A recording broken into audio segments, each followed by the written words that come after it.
future, talk radio will actually educate, inspire, and make you think. The future is now. Topics and music that affect your life from Universal Broadcasting Network. Tune in at ubnradio.com.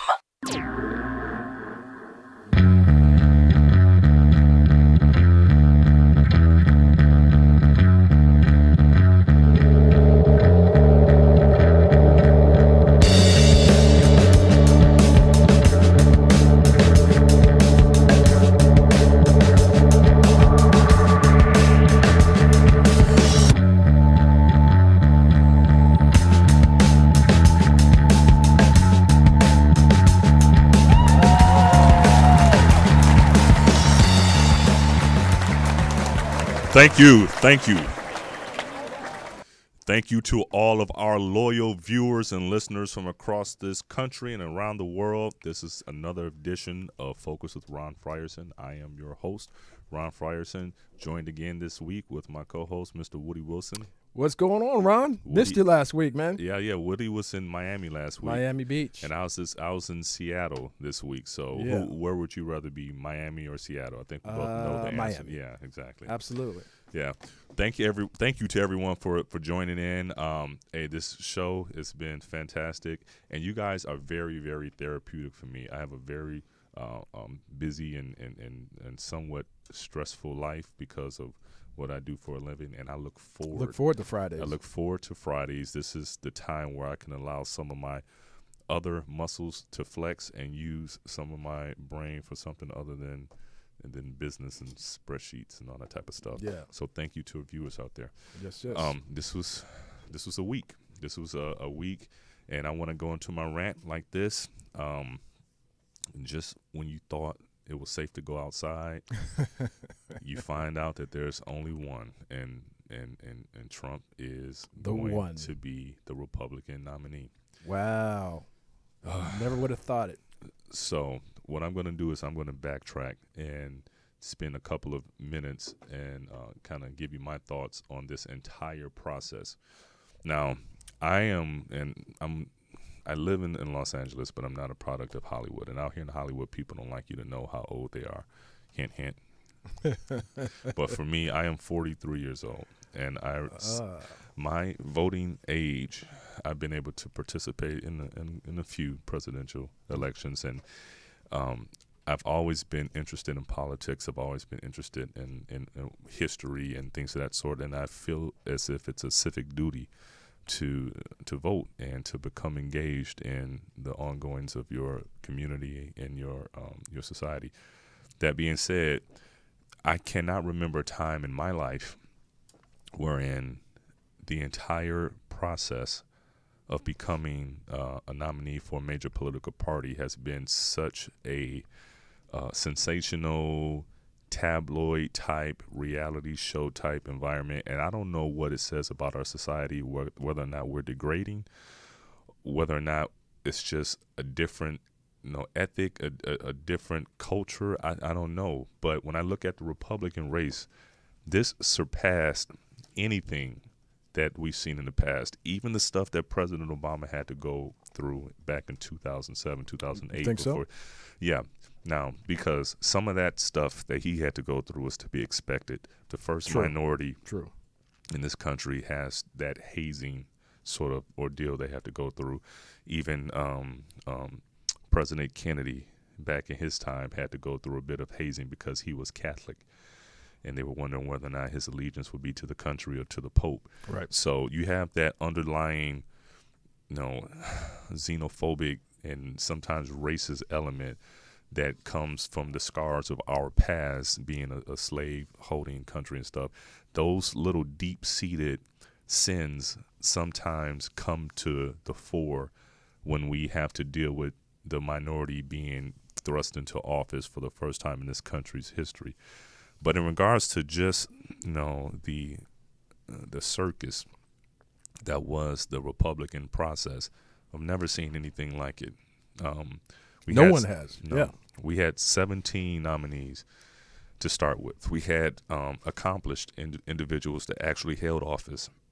We had senators, former governors, and we had a kooky table. We had the kooky table, and we had someone who I respect in regards to their personal life and their personal achievements, Mr. Ben Carson, Dr. Ben Carson, I should say, but who I completely disagree with on damn near everything else. Yeah, he was asleep half the time anyway. Exactly. And then we had Carly Fiorina, who's a failed executive, and I believe that she is a lightning rod, and because she was a lightning rod, meaning that she had quick, witty comebacks, and she's sharp, yeah. And she was a contrast to the prominent woman candidate on the Democratic side. I think that's why she lasted as long as she did. We had her on the Republican side. She was not nearly presidential material. And then you had Trump. You had the Rubio, Cruz, Trump. Yeah, Cruz.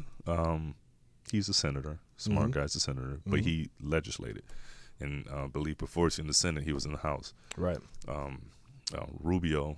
I thought he was going to be the nominee in the beginning. I think a lot of folks did. Yeah, and Rubio, obviously he's a senator, so he actually understands the inner workings of Washington, and they have a certain decorum that they usually try to meet. But I think that this turning point, and I mentioned it last week, what all came around the time of President Obama, because at that time, the Republican Party allowed the inmates to take over the insane asylum. They allowed the racist element, the Tea Party element, the extreme right part of their party. They gave them such a platform and such a voice because they co-opted them, because they helped the Republican Party in their dissent of President Obama. Right. Now they're in trouble. Now you look at it, flash forward, and you see President Obama. His numbers are 51% approval rating. That's right, which is pretty strong. It's not pretty strong. That's excellent. Yeah. Because you got to remember how much of a split electorate we have. To think about who we polled, who actually, they've never asked me for a poll. They never do. Never ask me. So I tend to believe they go to the same group every time because those are reliable respondents to a poll. Well, not accurate, but reliable in the sense they'll give you an answer. Well, this is why I say it's accurate, and it is accurate because for that group. For this particular question. It's accurate for this particular question because if they're going to the same sample size and the same people every time, then that means that those same people, when President Obama was down in the polls, are the same people who have now proven to change their mind, which puts them up in the polls. So that means that if they come to me and I say no to President Obama, and then the next time they come to me, I say yes, and they came to me those two times, that means there's something in his policies that changed my mind to make me think more positively about the president. So is that how it works? They go to the same group of people each time? It seems as if the way polls were conducted, primarily they stuck to people that had landline phones, and they would call those phones. Many people don't have landline phones anymore. So I'm not sure if they've upgraded their types of respondents to that. Also, you have to be on certain lists, certain subscriptions, and provided your phone number in certain areas wherein they will have your number to call you. Then you have to take into account the different types of phone numbers people have because of technology. They may have a Google Voice number. They may have a WhatsApp number. They may have other numbers wherein a lot of people can't really dial you in. Then also just the simple fact that people have caller ID now. Right. And if a strange phone number is showing up on your cellular device. Like I got today, spam number. I get that stuff all the time. Yeah. If you get those things, people don't pick up. So that means with all that being said, the number of people that respond to polls is shrinking and shrinking and shrinking. So pollsters, to make themselves relevant, they can't go to the people that buy their information and say, you know what, we don't have enough people that want to. They're going to go to where they know they can get the responses because their business depends on it as well. So that's a long way of saying that this thing with President Obama is, I'm telling you, at some point in the future, I don't think it's going to take very long.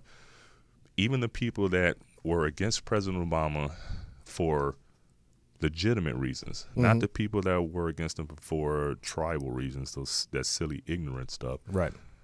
even they will look back at this and say, I wish we had him back in office. Oh, absolutely. Because the gravitas that he brought in, the level of humanity that he brought in. Yes. And he's loved internationally. Scandal-free.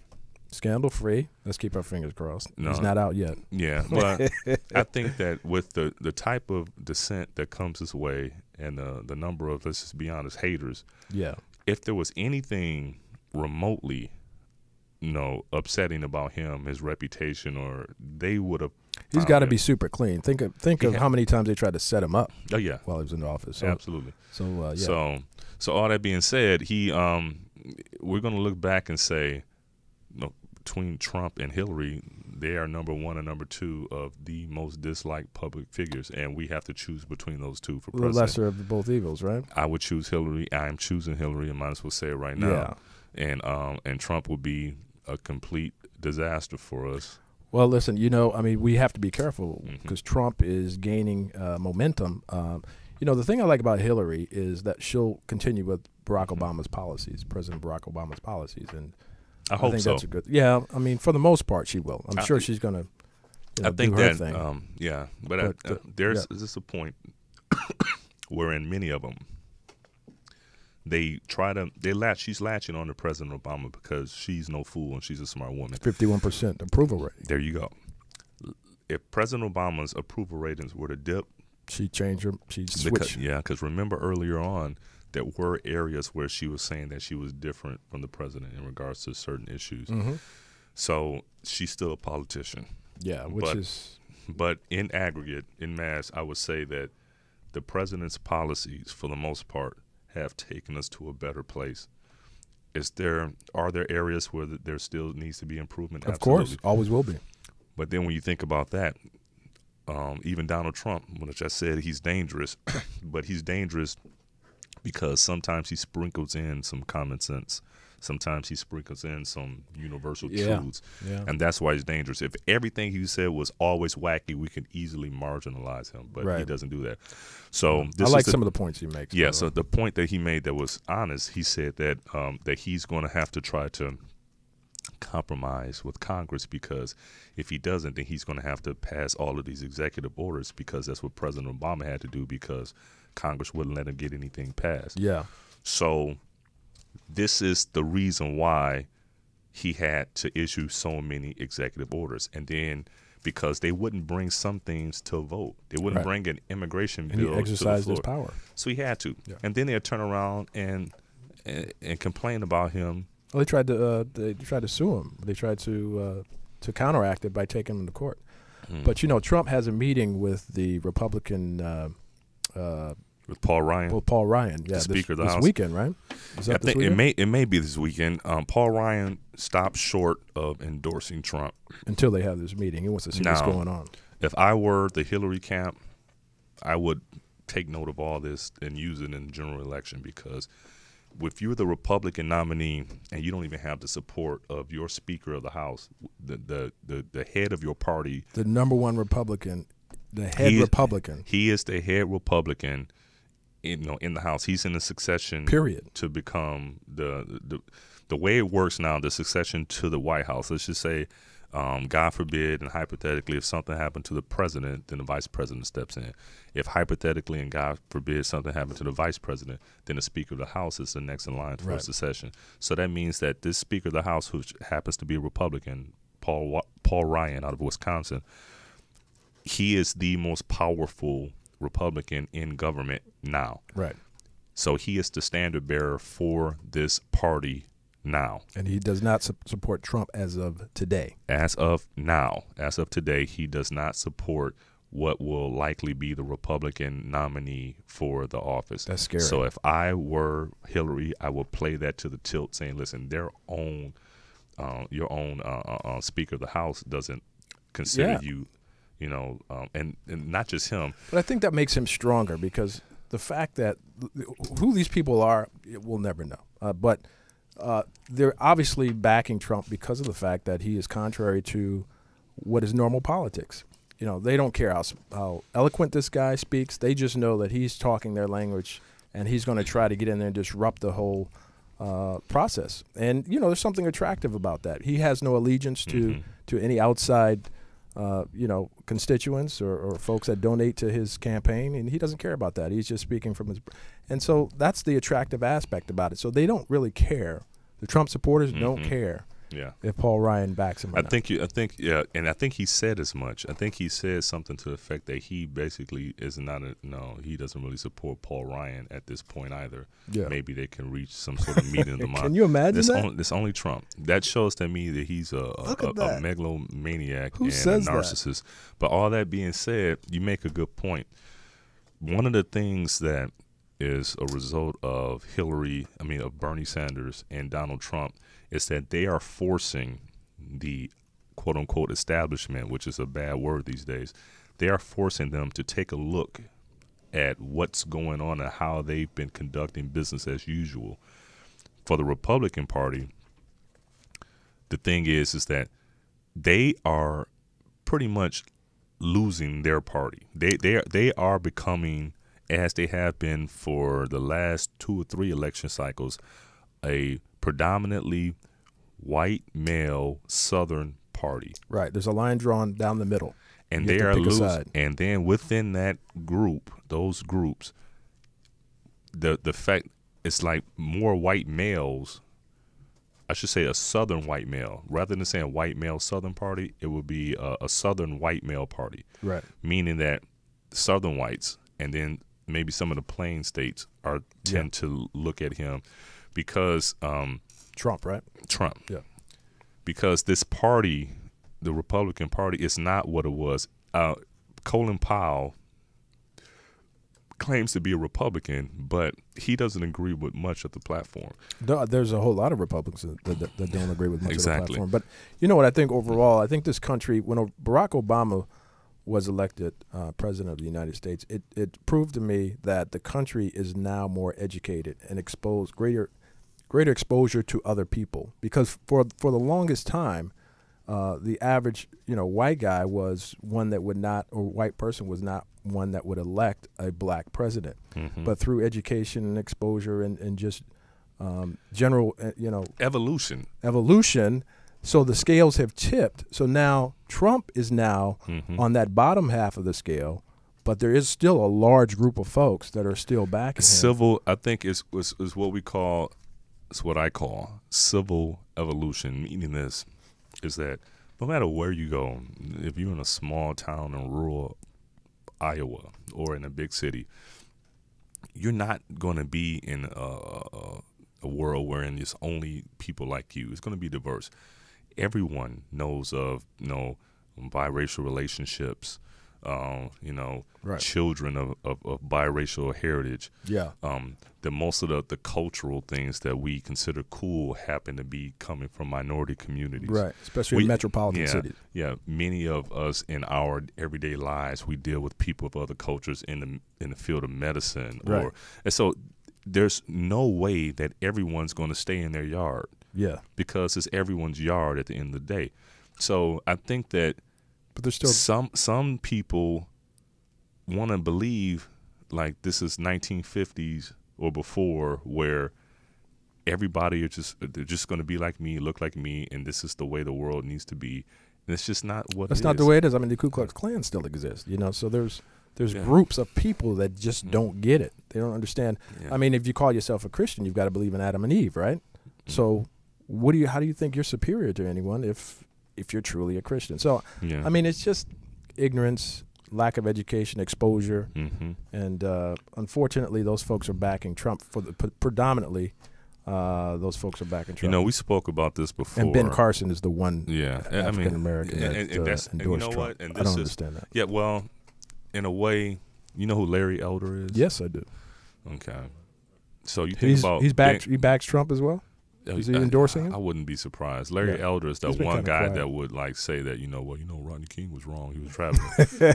He's that guy. He shouldn't have tried to get up. He shouldn't have tried to get up. All he had to do was stay down and just take it like a man. But the point is that the only redeeming quality of people, and I'm not saying about them personally. Like I said, Ben Carson and what he's accomplished is commendable. But one redeeming quality about people like him and Larry Elder and Omarosa. Omarosa? Yeah. Where'd that come The from? redeeming quality about them is that they prove that we as African Americans don't all think the same. Don't put us all in the same box. Now, Well, that goes with every group of folks, right? yeah, but for some reason, sometimes people believe that you can lump all of us together. And we all know Now, each in other. regards to our Caucasian brothers, they can be left, right, center. Bernie supporters can be white. If you're white, you can be a Hillary supporter or a Trump supporter or a Bernie supporter or a Ted Cruz supporter. But if you're black, you can only support this person. Right. It doesn't work that way. No. And I like the fact that these people are, Except if you support Trump, you're a fool. yeah, but we have black fools too. We do.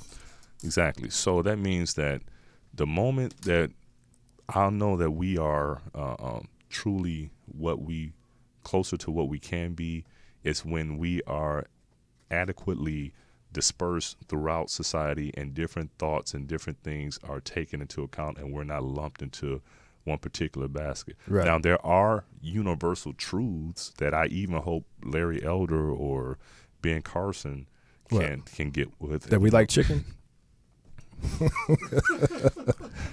What's the universal truth? I do like chicken. Well, yeah, so do I.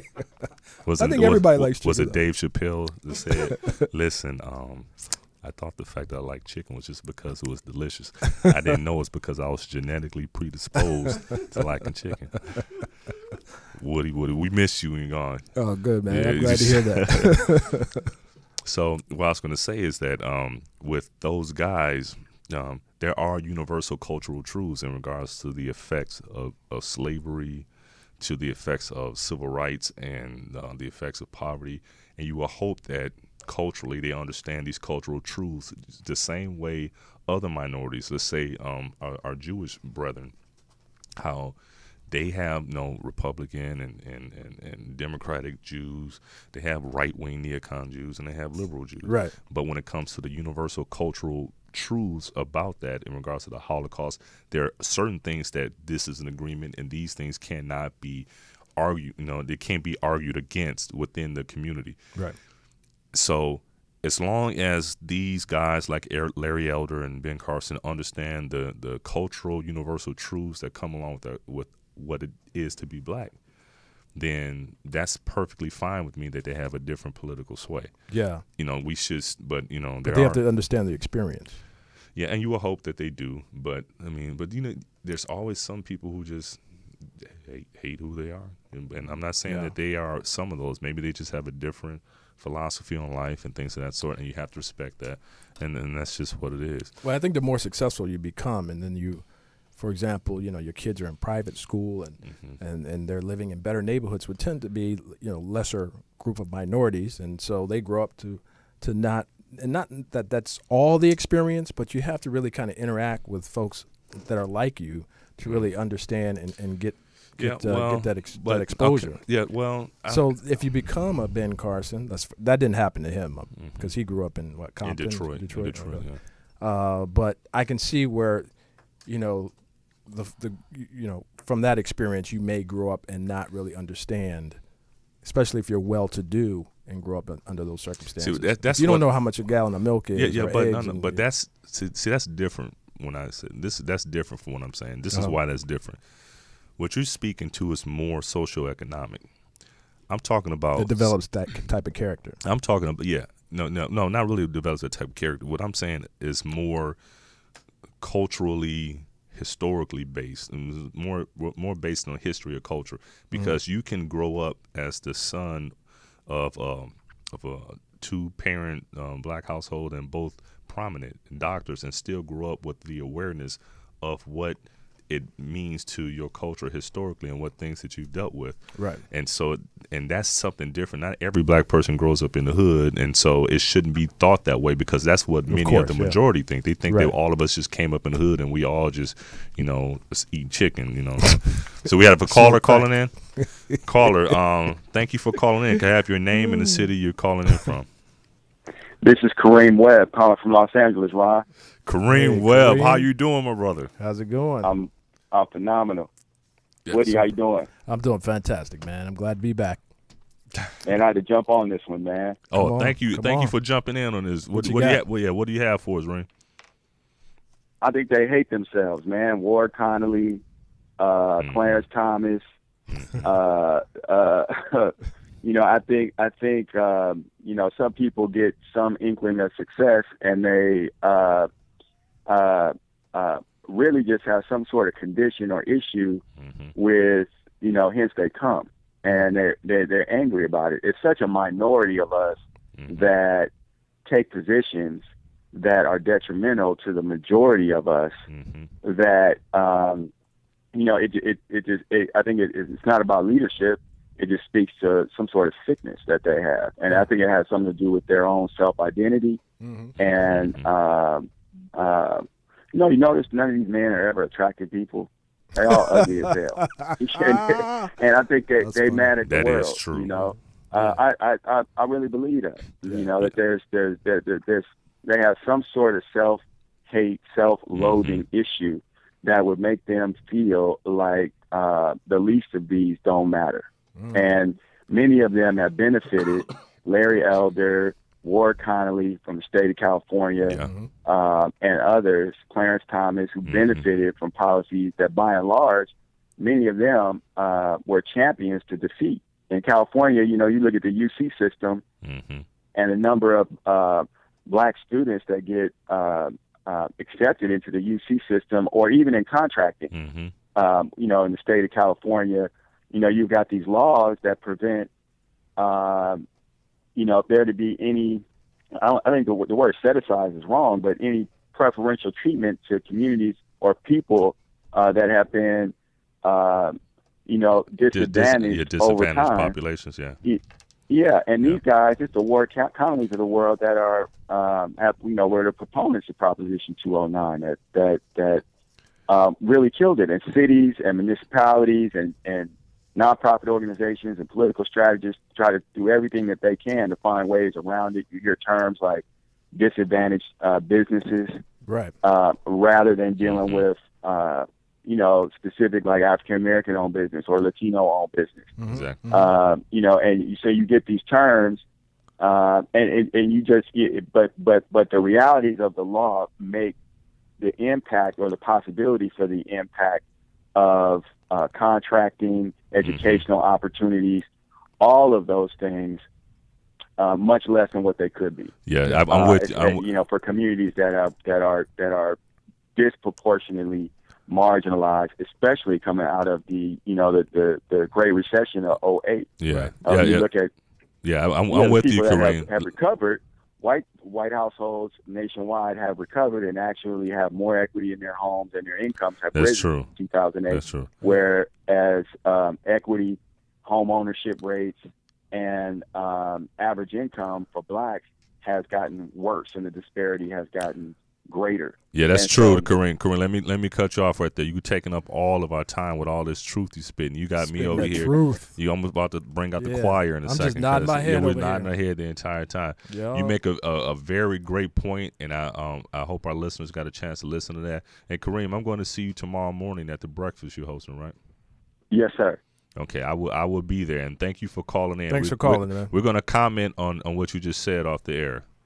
Yep. All right. Thank you, Kareem. Take care. You got it. That's Kareem Webb, and I could easily see him being a mayor or a governor or something one day. Yeah. He's been a guest on this show before, and very bright young man, very talented, and very successful. Yeah, and he's passionate about this. Yes. But not to delve into it too deep. The broader point we were talking about was in regards to cultural truths and how there's a diversity of thought even within minority communities. But even within that diversity of thought, whether or not you're right wing or left wing, Republican or Democrat, there should be certain universal cultural truths that you can acknowledge, even though you are inclined to lean toward another political affiliation. So now, to get back on a broader point of what I was saying about Trump, I think that when once the Democratic Party decides to coalesce around Hillary and Bernie decides to drop out and back her, then this is when the real pile-on and the exposure of Trump is going to take place, because I think that the president would then become involved. You know what I hate, though? What I dislike now, Hillary's focus is bashing Trump. And I think she needs to stick to the issues. I think she needs to – I think it would be most effective if she would kind of not ignore him completely, but speak issues, because then he'll start to attack her personally, and she'll just stick to the issues, and people will look at this guy like, come on, dude, it's time to talk about the issue. Part of that, I think part of it is what she saw what happened with the Republican race, because she doesn't want to be a Cruz, because Cruz at the end started really digging in the dirt. Well, the thing is that Cruz waited too late. See, they let Trump get stronger because in the beginning they didn't want to hit him. Do you think this trash talking makes him stronger? I mean, think that if you don't reply to it, do you think that makes you look weak? Well, I think part of it is that it's two-pronged. Yeah. One is that she wants to give the air of inevitability, if I can speak properly. That's right. So that she can let the Bernie people know that, listen, I'm going to be the nominees, and get the whole, the confidence and the swagger put out there. Like, listen, I'm going to be the nominee. Let me show everyone that how confident I am that I'm going to be the nominee. I'm going to start looking towards the general. So stop speaking Bernie and speak Trump. Secondly, what she's not going to do is allow Trump to define who she is. See, Trump has already decided to start to brand and label her, calling her crooked Hillary and things of that sort. So she doesn't want that to stick. And the longer her race goes on and Trump doesn't have any other opponents to aim his fire towards, he's just going to aim at her. So while she's over there just looking at Bernie, aiming up towards Bernie, and she's taking incoming from Trump, she's going to have to negate that. So she's going to have to fire back at Trump. So she's fighting on two fronts, so to speak. Yeah, but, fire back intelligently. Say, that's okay. That's okay, Trump, but what's your policy on this? Mm-hmm. And every opportunity she gets to respond to the media's question, how do you feel about Trump in regards to what he said? She should fire back. Well, that's okay. What does he think about this policy? Just kind of push it towards discussing policies and what you're going to do when you get in the office. Because he can bash people all day. They're stupid. They're ugly. Whatever he does, but. Let's talk policy now. Now it's time to talk the real deal. Well, we also have to think about this. Has Trump really – he had, I think, somewhat of his – you know what? He actually did say something smart when he gave his whole foreign policy speech. What he said was something to the effect of trying to keep an air of secrecy in regards to what we're going to do. He said the way we act now is that we're telling everyone we're going to send this many troops over there to do this. Yeah, I agree with that. But also – what I've always thought, what I hope is true, is that I kind of hope they lie. I kind of hope when the president said I'm going to send over 50 people, he's really sending over 500. Yeah, but just telling people. So that's what I'm hoping. That would be smart. I don't know why we've never done that before. Well, I don't know whether or not we have. And if we did know exactly what they were doing, then it wouldn't be as good as I would think they are. Yeah. But I almost assume that they are intelligent enough not to forecast, what their precise plan is going to be, because all it takes is for the enemy to say, okay, well, they say they're coming around the corner at 5 o'clock, so let's expect them around the corner. But you know what's even worse than that is after the fact that we say, they get on the air and they say, well, we told you guys we're going to send 500, we sent 5,000. Yeah. So sometimes they'll come back and explain what they did and how effective it was, and I don't think they should do that. They should just, whatever's effective, whatever works, don't tell them. I mean, if it's waterboarding, don't talk about waterboarding. Whatever it is, just if it's, well, the thing stealth about bomber, don't talk about it. The fact that the waterboarding and stuff came out, once it's exposed, then it is what it is. And if we said we're going to stop it, we're going to stop it. Yeah. Because of what I've always said this, and I was going to bring this up last week when you weren't here, because when you're not here, I get really serious and really deep, and I need for you to pull me back into the sunlight sometime. Okay. Because what I was going to say is that. President Obama, we love him. I love him. Greatest ever. But he has, allowed for a lot of drone strikes in the Middle East, and he has these drone strikes to keep from having to put boots on the ground. Yep. But the thing about a drone is that a drone is collateral damage. Collateral damage is huge, and so because of these drone strikes, these multiple drone strikes, and the lack of human touch along with it, because I don't want to say that it's like them playing video games, because I've never done it before. I've never had to use a drone to bomb a place that could possibly injure harmless civilians. But I know that for every innocent bystander, every piece of collateral damage, we are creating new enemies. Because what I like to, like, somewhat people that know me, I like to pride myself on, is that, it's not just, it's like, all we have to do is think about this. We are living in a bubble. We live in the United States. And whenever something happens with us, it's all over the place, in regards to the shooting in San Bernardino, the shootings today in D.C., in Maryland, all this stuff that goes on. When it happens here, it happens on a much smaller scale. It doesn't happen it happens too often, but not as frequently as it happens in other places. So let's just think that if you were in that place, how we sit outside here at the Grove, or we're out in Santa Monica Promenade, 3rd Street Promenade, and they're constantly being bombarded with stuff, with bombs. Either, let's say if you're in Syria, it's either Assad stuff or Russian stuff or United States stuff. You're constantly bombed. You being in that pressure cooker with that intense sort of frustration, where you got these unmanned drones just coming bombing you, and it's killed your aunt, it's killed your cousin, it's killed your grandmother, your parents, whatever. It's going to be a deep-seated hatred and a quench for revenge that will, a thirst for revenge that will never be quenched. So that's the one bad thing, and we can't rationalize. If you're at war, you're at war, and if you're at war in today's age, the casualties are far less than they would have been back in the old days. But do you think that the people that are adversely, which they all are adversely affected by that, who are not tied to the enemy, so to speak, that they care that it's war? Because they didn't ask for war. They just got this stuff on their doorstep. And so that anger has to be channeled somewhere. And all I'm saying is this. Should be channeled towards the government that they're living under, rules they're living under. But this is change it. This is where you got to kind of put yourself in other people's shoes. And this is what I'm saying. I feel it. If you're a 9-year-old kid, and your parents get killed, I'm going to hate America because they killed my parents. Yeah, exactly. You're not going to rationalize, we're at war. Or, this is what happens. Right. And then you're going to have some extremists talk that 9-year-old into. Exactly. Whatever, and so I think that the one thing that we're going to have to do in order to solve all of this is to find a way to minimize as much as humanly possible the collateral damage that comes along with these drone strikes, if we're not going to put troops on the ground or have an all-in go and get it, to see if we can go ahead and squash this thing. But us doing it piecemeal, a little bit here, a little bit there, I think that's just going to prolong this entire conflict for the foreseeable future. Well, I think there's steps in execution. So when we went after Osama bin Laden, we had 12 Marines go in there and get him and get out, and there was no collateral damage. So you've got special forces for that. Then you've got drone strikes. If you don't want to get any Americans killed and you're looking for maybe a greater effect on the ground.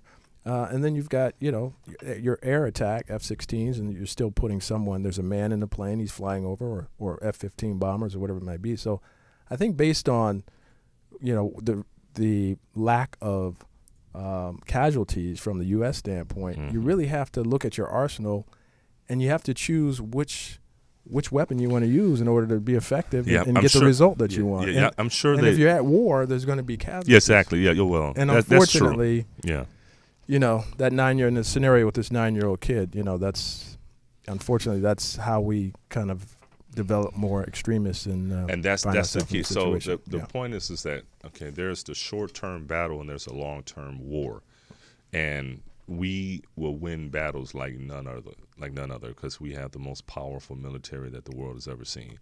We have the best weaponry sitting on this planet. We have everything it needs to win these battles. Right. But wars, and you can just look in the Middle East as a perfect example. Wars can go on for generations and go on forever. That is certain. And so the way you combat that, because there are probably people in the Middle East that hate another group and can't even remember exactly why. I think early on in the show, I spoke on, not today's show, but early on when I first started this program, I spoke about the difference between the Shia and the Sunni Muslims. Right. So, and I spoke about, and that difference is the Prophet Muhammad, after he was deceased, one set said that we're now going to follow the bloodline of the prophet and go that route. And that bloodline, I believe, was the Shia. I may have it mixed up. And then the other one said, no, we're going to follow his closest advisors, his teachers, the people that he was his disciples, and because they were closer to him and they follow his teachings, and so we should go in that route, right? And that's the Sunni, I believe. So it's basically all comes down to the common Shia, which is Muhammad, right, and who's going to succeed him. And then years ago, one of the bloodline relatives of the prophet was killed by the other, opposite. I think, by the Sunni, I believe. Yeah. And all from out war there, began. all out war. Now, I can almost guarantee you that some of these groups and these youngsters that hate each other because they are one is Shia, one is Sunni, don't even know why. They just know that they just know I hate them. Yeah. And that thing can easily happen even with us. See, the thing that I said before on the show also is that one of the great things about us and our civilization is that we're a young country. And we can learn from the mistakes that other cultures have made throughout history. Right. Because we already made our share of mistakes and bad choices. We made our mistakes and bad choices in regards to how we deal with Native Americans, how we dealt with African Americans in regard to slavery, how we dealt with women, we've made our share of bad decisions already. Right. And we're fixing those to our credit. We're trying our best, and it's happening incrementally.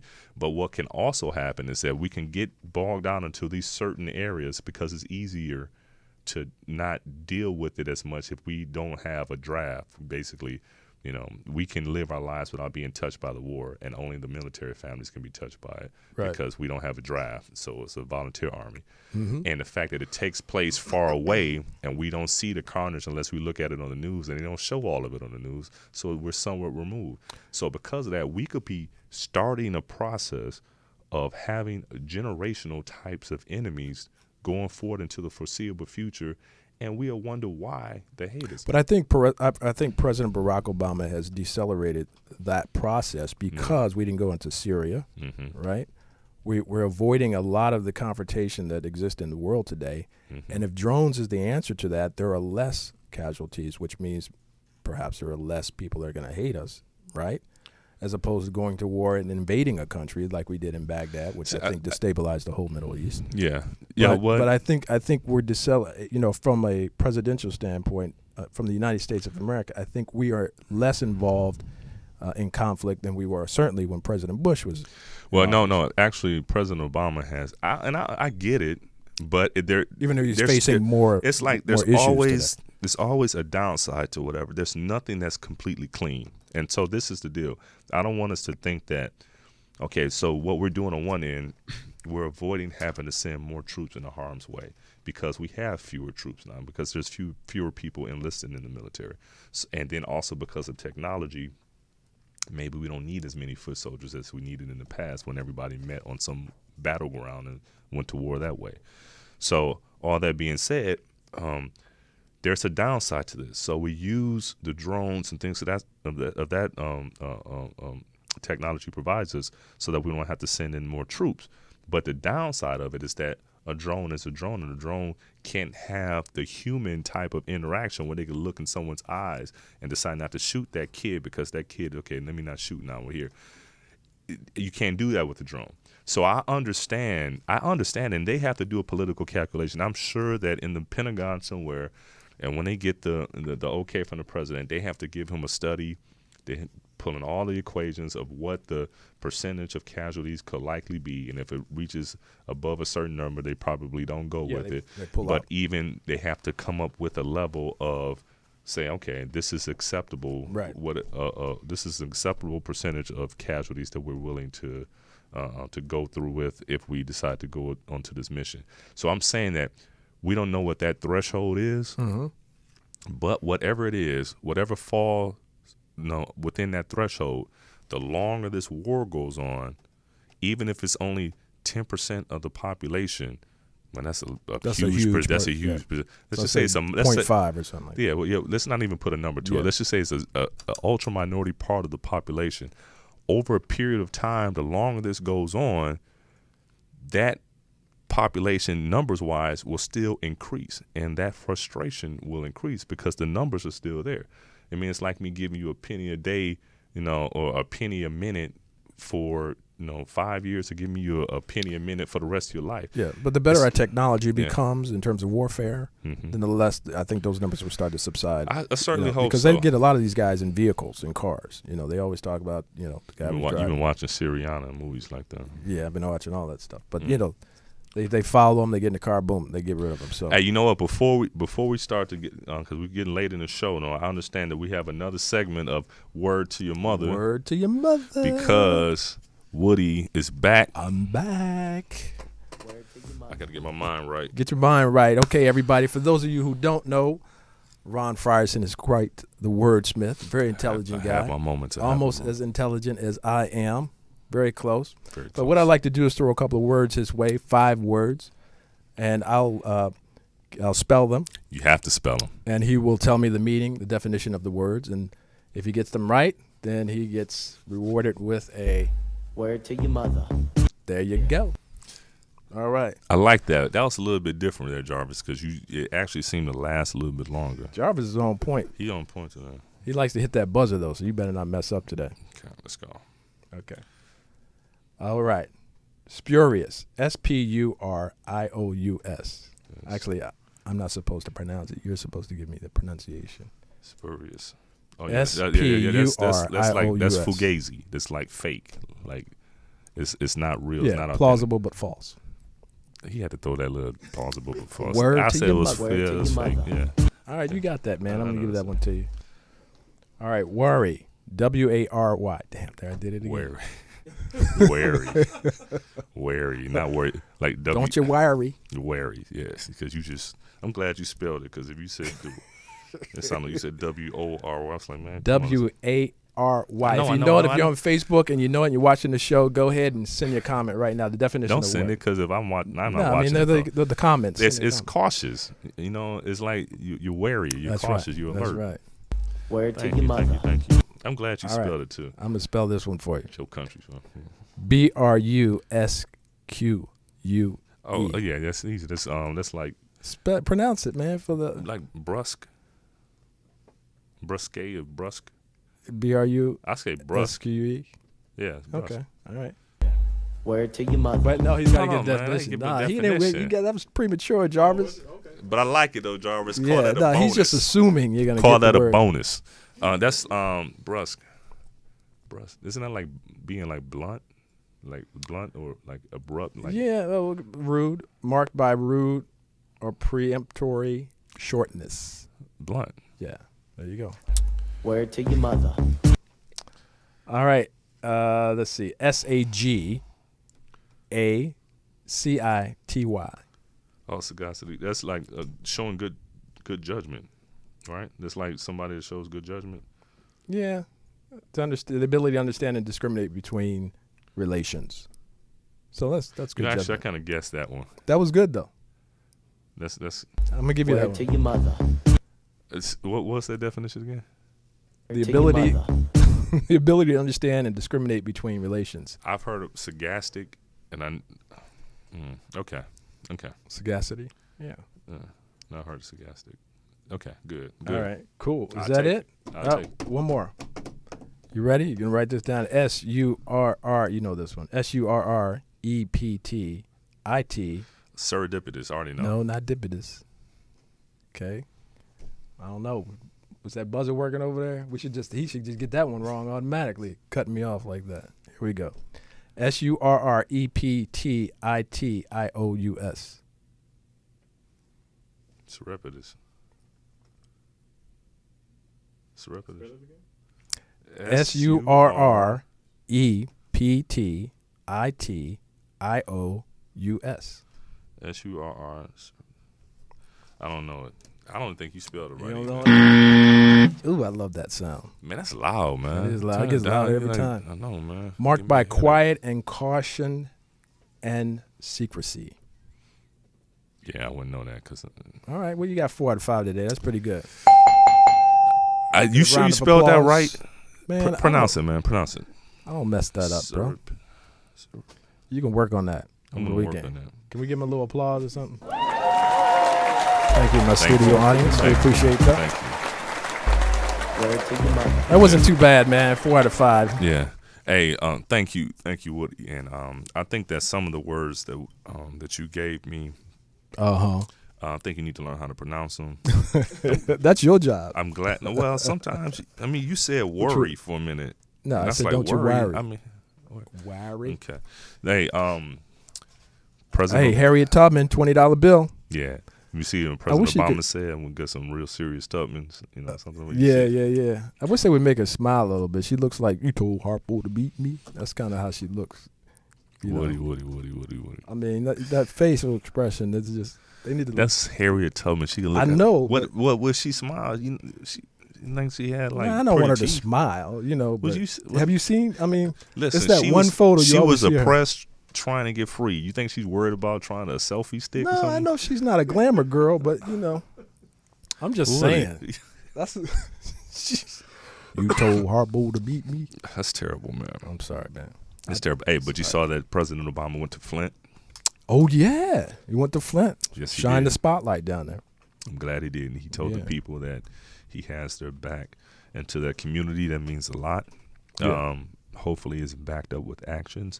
The thing is that he's going to be out of office soon, and so I just hope that the next administration, hopefully the Clinton administration, I just hope that they follow suit and don't allow this problem to continue to dwell, because I have a feeling that other communities across the country, if they did a total audit of their public infrastructure, they will see that there's a lot that needs to be worked on, including water, including roads, including all this stuff. Yeah, we need to have an infrastructure bill, and we need to do this around the country, just because jobs will be created. Our infrastructure. Exactly. We have pipes in L.A. that were built 100 years ago. Really? Yeah. So we need to start fixing this stuff. Let's empower America, people. Let's go. We need to do that. So Congress, get up off your tails. Come on, Republicans. Go ahead. Don't hate. And give out the funds so we can get this started. It can be it will have to be a multi-year type of deal, and maybe some of the money that we're using that are going in other places, pork barrel spending and all that type of stuff, maybe you can do it, use that money towards our infrastructure. Just do the right thing. Because it's needed, and I think it's going to benefit us as a society. Absolutely. In the end. Well, listen, guys, we are so glad that you decided to join us again on this edition. Oh, I almost forgot. Sponsor. My primary sponsor, Javago Watches. Javago. Forgive me, Javago, for waiting so long. And I have the time right here. So, Javago Watches, www.javagowatches.com. Fine, luxurious timepieces in both men's and women's fashions. Go to the website, check it out, choose something. And like I said before, if you find a style that you like, choose that style, go to Amazon, look it up, and buy it at a discount. Yeah. Javago Watches. Javago. Thank you for all of us. Thank you thank you from all of us, from me, thank you to all Woody, of us. I know, and Jarvis, maybe some of this Patron. Every Friday, 4 p.m. Pacific. 5 p.m. That's the time I leave the office to get here. This LA traffic.